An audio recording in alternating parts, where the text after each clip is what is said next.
Oh my God.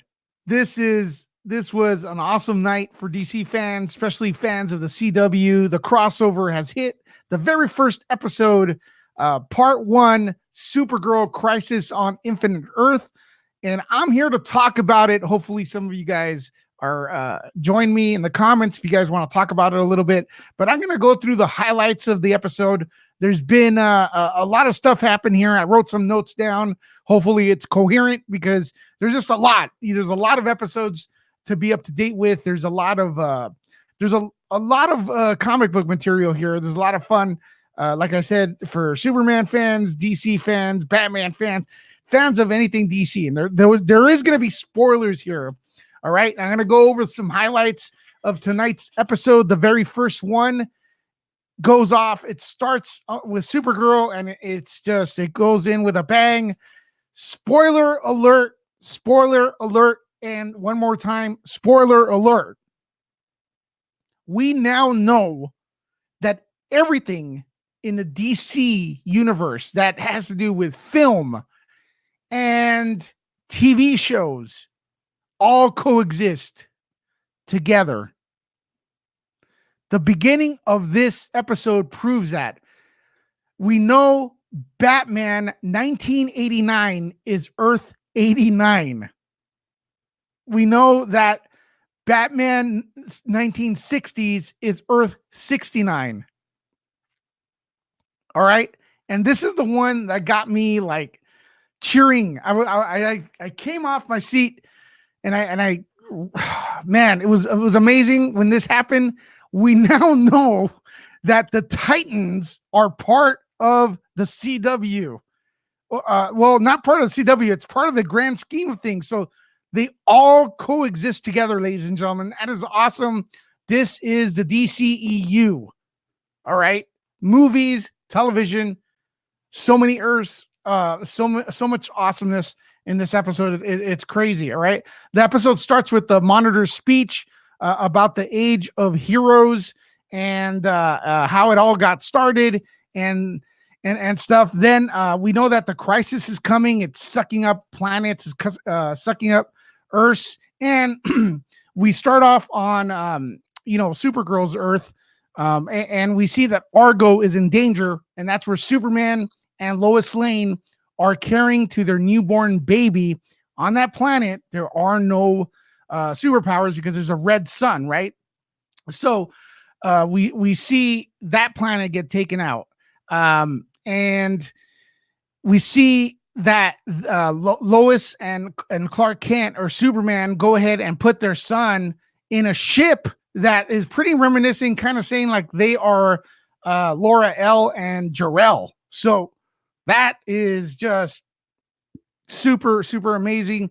And I believe the kid's name is Jonathan Kent. So they name him after Superman's father. That's amazing. So the episode starts off there, and then we see that they're after looking for the child, Jonathan Kent, through different Earths and time zones and stuff. So that's amazing.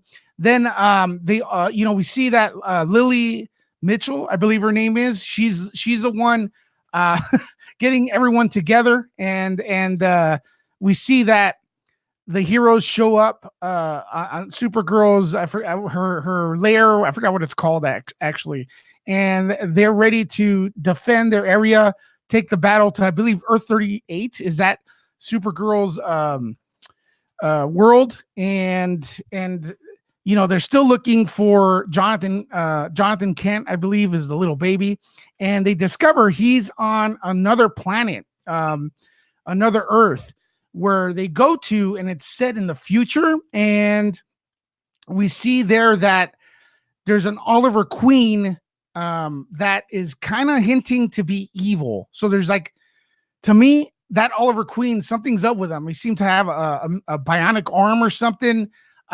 He seemed to have actually, they think, Lois thinks that he's protecting Jonathan, but in actuality, it seems like he actually took him. So maybe he has some beef with Superman or knows what a Superman kid is. So he goes ahead and takes him. Of course, we're kind of hinted that he's a good guy, but then he gives that evil look and stuff. And you know what's great here is that we see every single show on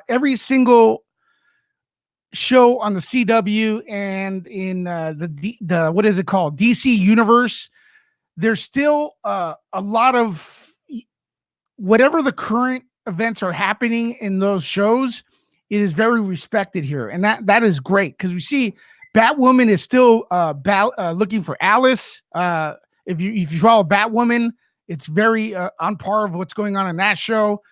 We see the same events that are happening in Arrow happening here, all in sequence. The same stuff that's happening in Supergirl is perfectly meshed up here. And I gotta say, the highlight right here is Batwoman actually seems to be cooler in the Crisis than in her own show, because like the way she kicks ass and the fight choreography, I don't know if they hire different people and stuff like that. But yeah, we are talking spoilers, so just to let you guys know, spoilers are fair game.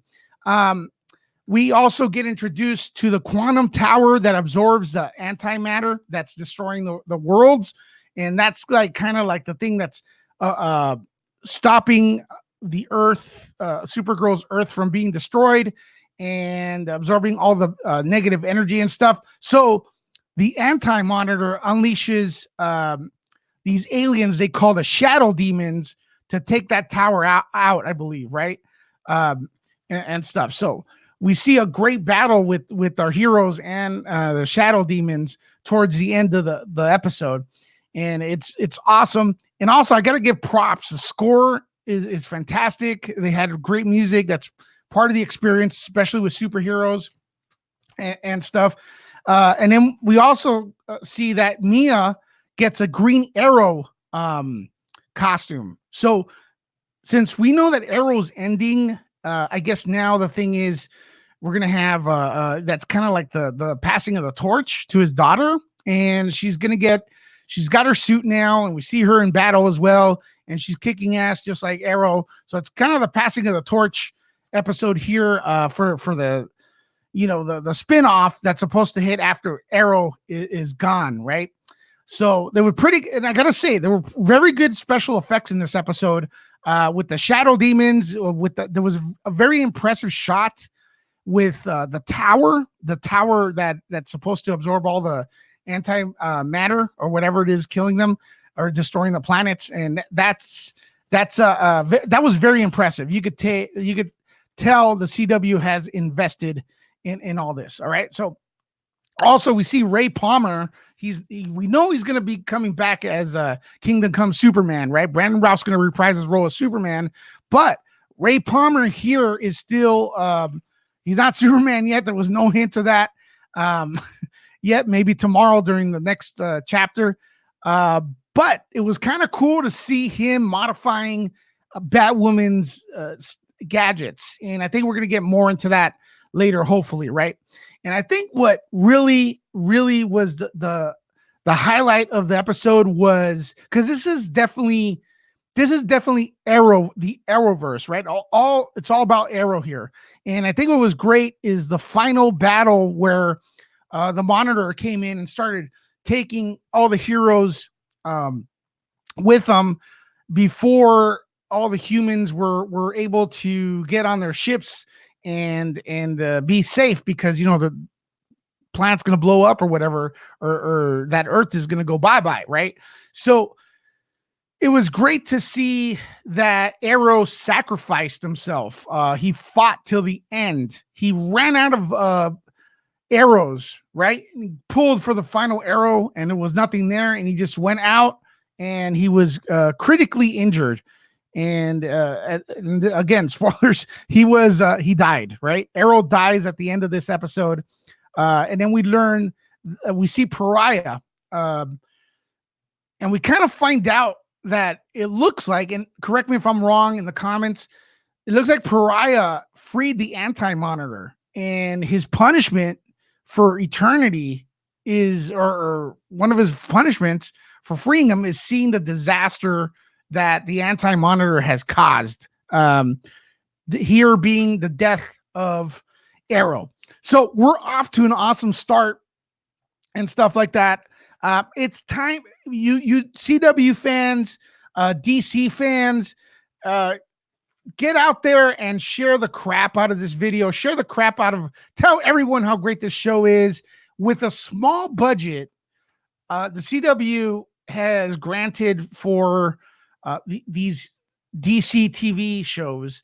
They've done wonders. All right. I know some people want to make it, they're like comparing it to a $300 million theatrical project, but the bottom line is no, these are small budget shows, and they are delivering high quality, fun comic book stuff on a weekly basis. And it's a throwback. No red tape, no overhyping. And it's just, it's just great. So biggest mysteries is the Arrow from 2046. He's on Earth 16. Is he evil or is he not evil? Is he missing an arm? Something is up with him. We know Pariah says that everything has changed, right? So anything could go now. We're probably going to see Arrow die multiple times. My other question that I'm moving forward is, are we going to get a hint of Tom Welling during Batwoman? I don't think so. I think Tom Welling's going to show up in the Flash episode, and they're going to hit something big, and then we're going to have to wait because they're going to go on hiatus for a while, which is going to be a bummer. But yeah, Tom Welling will show up in the Flash, I'm assuming. So that's going to be pretty dope, and kind of like a bittersweet, because then we go on hiatus. That kind of sucks. But there you go, ladies and gentlemen. Let me know what you guys thought of the Crisis on Infinite Earth Part 1, Supergirl. Nerd out.